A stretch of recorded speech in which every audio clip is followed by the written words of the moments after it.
Ah, ChatGPT, le nouvel avocat commis d'office pour les abrutis et les gars extrêmement stupides. Bon, Ryan Day a décidé de voler un jeune homo, il a paniqué et il a demandé à l'IA de comment ne pas se faire choper. Manque de peau pour lui, eh bien, les enquêteurs savent aussi utiliser Internet. Et son historique l'a conduit directement en prison. Moralité de l'histoire, c'est que même l'intelligence artificielle ne peut rien faire contre la bêtise humaine. Bon, c'est là-dessus qu'on va commencer ces petites news actu qui se terminent bien pour une fois. Donc direction Twitter, nous allons commencer, mais avant ça, petit like et commentaire pour le soutien, la force et le référencement. Let's go. Nous sommes partis. Chissy. Dans le 45, Ryan Day commet un vol aggravé sur un jeune homo. Pour ne pas se faire coincer, il demande conseil à ChatGPT. Les enquêteurs remontent son histoire et prouvent sa culpabilité. Il est envoyé en prison. Donc c'était un fake rendez-vous. Il lui a fait croire qu'il était homo, et de là, il lui a subtilisé à l'aide d'une arme. Hein. Donc il l'a contraint à lui remettre un iPad, des AirPods, un MacBook, un portefeuille Louis Vuitton et une veste Moncler. La totale, lui il a été faire ses courses. Comme ça, tranquille au calme. Donc choqué, la victime a néanmoins eu le réflexe de géolocaliser ses écouteurs, ce qui a permis à la police d'accéder à distance au téléphone de l'agresseur, découvrant plusieurs échanges entre Ryan Day et ChatGPT. Les enquêteurs ont remarqué des demandes surprenantes de la part de ce dernier, comment élaborer un scénario crédible pour éviter la prison, quelles sont les peines encourues pour une personne sans casier, comment faire croire que la victime lui a remis d'elle-même ses affaires. Non mais sérieusement, mec, va bosser si tu veux acheter tout ça.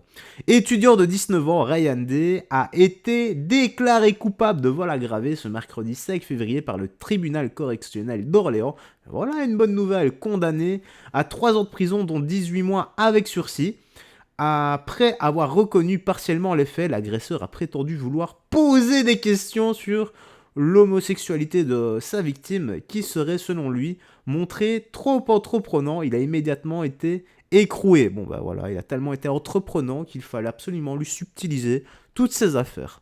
Non mais sérieusement. Ça me fait penser au tribunal de Charleroi. T'avais carrément un type, donc ça se passait en Belgique, hein, qui était tellement à l'aise qui était en train de tutoyer la juge. On lui disait, la juge lui avait dit, écoutez, je vais vous mettre des travaux d'intérêt général, mais il va falloir vous lever. Le mec lui a répondu, pour se lever, t'inquiète pas, ça on sait faire. Voilà, tranquille, au calme. D'ailleurs, c'est même le gars qui lui avait dit comme excuse, écoute bien ça, l'excuse que le mec lui avait donnée. Ouais, en fait, j'ai dû lui faire la courte échelle parce qu'il m'avait dit que c'est parce qu'il avait mal au dos qu'il devait passer au-dessus d'un mur.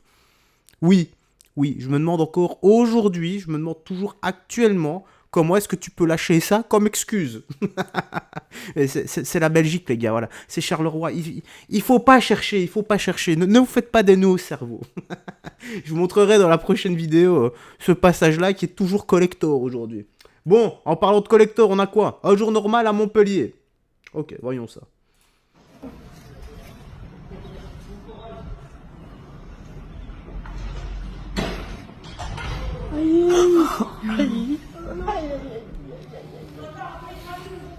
Ok. Oui, un jour normal, à Montpellier. Je ne sais pas comment ça se passe, mais... Ah, je vous plais, les gars. On a quoi maintenant? Un homme provoque un embouteillage à Paris en bloquant la rue, estimant que le bus n'a pas le droit de passer par là. Le tiers-monde.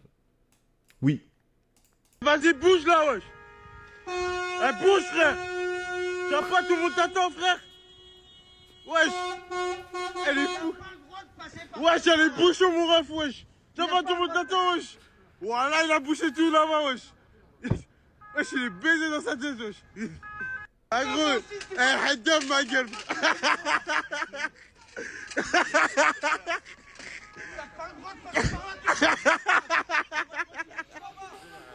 Eh, c'est une galère, voilà. Ouais, c'est une galère, là.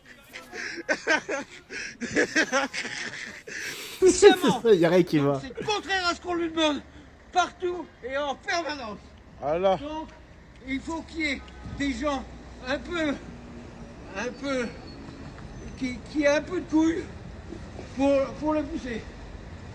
Voilà, tout ça, ils peuvent passer. Vas-y, bouge là. Et là, en le voyant comme ça, j'ai l'impression que L'apéro, il a été chargé cet après-midi. Oui, oui, oui, on va dire ça. L'apéro était bien chargé.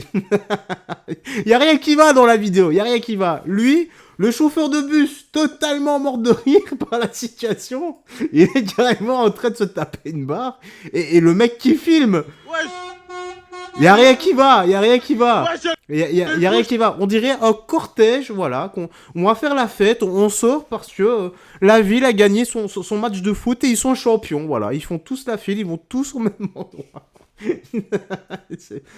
Oh là là, qu'est-ce que c'est? Marseille, au secours. Bon, j'imagine que c'est en référence à Jeanne au secours de Jean-Marie Le Pen. Marseille, c'est un autre monde.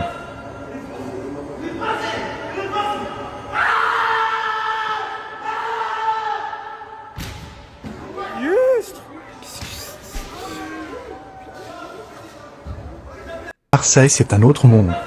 Il y a rien qui va. Même le coup de pierre tourné, qu'est-ce que c'est que ça? C'est d'une lenteur, mais d'une puissance extrême. T'as l'impression que c'est One Footman qui lui a mis un kick, quoi. Mawa, il y a rien qui... Ah, je suis paumé là, ce soir, les gars. Ah, vous venez de me perdre. Ah, un peu de modération. Ah, j'adore cette femme. Ah là là, heureusement qu'elle est là. Ah là là, un peu de modération, allez. Écoutons-la, qu'est-ce que c'est? La présidente de l'Assemblée nationale, Yael Braun-Pivet, ok, trouve la proposition de faire des tests de drogue sur les députés assez ridicule. Bon, ouais, bon, en même temps, voilà, t'en as certains qui préfèrent la vendre plutôt que de la consommer. Voilà, je ne vise personne, seulement Monsieur Boyard, bien sûr. Faire des tests de drogue. Oh, bien sûr, attention, hein, et attention, les gars, gauche, droite, milieu. Pour moi, hein, ça doit bien envoyer à l'Assemblée nationale. Hein. Vu certains, comment ils ont l'air, voilà, un peu éméchés, et t'as l'impression que leur mère, c'est un jouet quand tu regardes leurs yeux, voilà, quoi. T'as l'impression également qu'ils sont tombés dedans quand ils étaient petits, hein, tu vois, un peu à la Obélix, quoi. Faire des tests de drogue sur les députés serait assez ridicule. Ça, c'est Yael Braun-Pivet qui pense ça. C'est-tu qu'elle aurait peur de se faire gauler? Ah, oui. Non, moi, ce que je trouve ridicule, en fait, c'est que des mecs complètement défoncés, des mecs et des femmes, hein, parce que, évidemment, quand je dis les mecs, j'englobe un petit peu l'ensemble, hein, qui sont complètement cachetonnés, défoncés, tout ce que tu veux, prennent des décisions pour nous, ouais. Non, parce qu'en fait, ils décident pas de petites choses, quand même. Ils décident de notre vie, hein, de ce que notre pays est en train de devenir. Donc, bon, de toute façon, quand je vois à quel point ils sont tous complètement déconnectés, je comprends pourquoi le pays en est où il en est, hein. Non, parce qu'il faut savoir qu'il y a quand même des belles petites choses qui se font à l'Assemblée. Ah, bah, les petits cachetons, des rails de CC. Attendez, parce que là, j'ai lu le début. Rail de C, cacheton et alcool chez certains députés à l'Assemblée nationale. Donc l'AD et l'alcool circulent dans les couloirs de l'Assemblée alimentés par la pression et les charges de travail. Non mais sans déconner. Bon c'est peut-être vrai, hein, mais bon t'as quand même aussi énormément de patrons d'entreprise, des gens bien qui prennent de la C dans le nez, quoi. Voilà, la poudre magique. Celle qui t'envoie au pays des merveilles. Mais sauf que non, ça n'envoie pas au pays des merveilles, les gars. On va en parler après. Un conseiller témoigne avoir vu un député consommer de la... voire plus. Qu'est-ce que c'est de la voir plus? Non, je rigole. Je sors. Voilà, je sors. Ça va. Allez, je mets la suite. Petites choses qui se font à l'Assemblée. Ah, bah, des petits cachetons, des rails de CC, tout ça. Ah, bah, ils se font plaisir, apparemment. Ça y va à coup d'alcool. Et puis, évidemment, qui c'est qui paye tout ça? Bah, c'est nous. Ah, bah oui, parce que tu sais que là-bas, la buvette à l'Assemblée nationale ne désemplit pas. Ah non, les mecs, ils sont défoncés à longueur de journée. Et après, en fait, tout ça s'est mis sur le dos de la pression qu'ils subissent. C'est très très dur, tout ça, ils sont fatigués. Alors la CC, tout ça, ça permet de tenir. Je remets pause 2 secondes. Et là, je pourrais dire, ah, je comprends pourquoi Ercilia Soudé est autant... comme ça, voilà, parce que 1 gramme d'alcool, c'est 7 calories, les gars. Pour vous donner une idée, des lipides, donc du gras, c'est 9 calories. Protéines, 4 calories. Glucides, 4 calories. Donc 1 gramme d'alcool, 7 calories. Je comprends maintenant pourquoi est-ce que c'est... voilà, c'est... Je mets la suite. Le coup.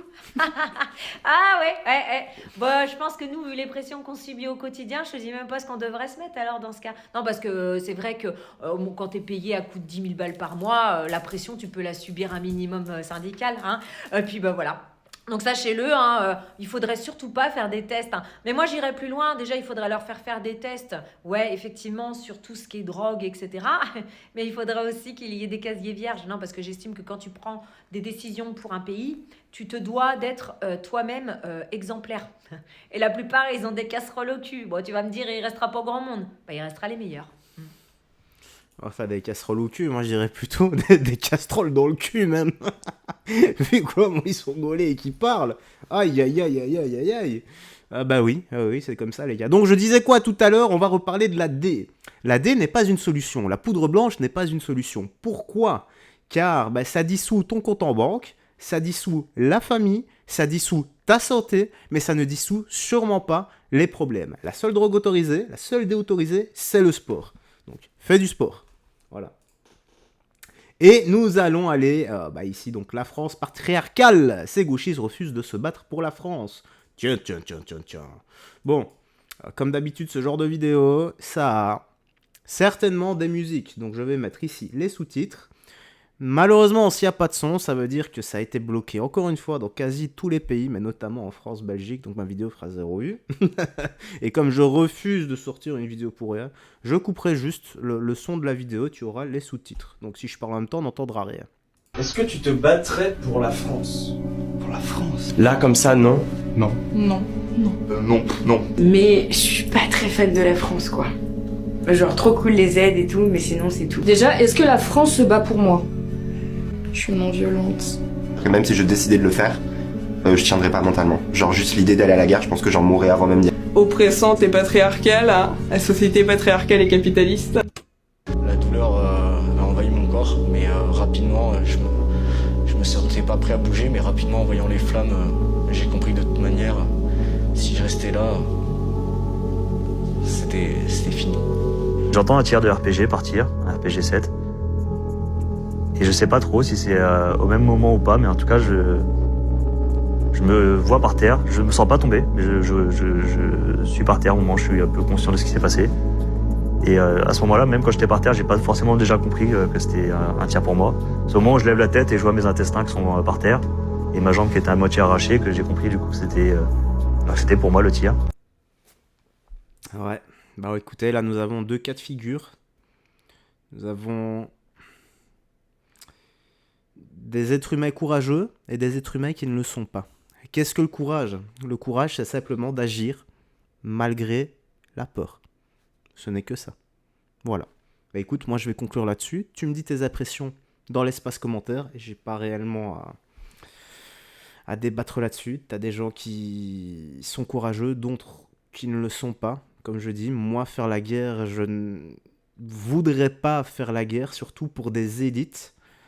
À la limite, pourquoi pas si nos élites sont avec leurs enfants en première ligne. Là, ça se discute. Là, ça pourrait se discuter. Maintenant, je prendrai les armes si jamais je dois réellement défendre mon pays et ma famille. Voilà. Ça, c'est la seule façon que je pourrais agir en temps de guerre. Ben voilà, ça parle de tuer encore des innocents qui voudront défendre leur famille également. En gros, c'est un problème d'élite, la guerre. C'est toujours ça. C'est les élites qui devraient se foutre sur la tronche. Bref, allez, tu réagis là-dessus. Tu me dis quoi dans l'espace commentaire? Moi, j'aurais d'autres à ajouter. Prends bien soin de toi, des gens que tu aimes. Et on se dit à la prochaine pour d'autres vidéos. Ciao, ciao. Faites très attention à toi et surtout que Jésus-Christ te bénisse.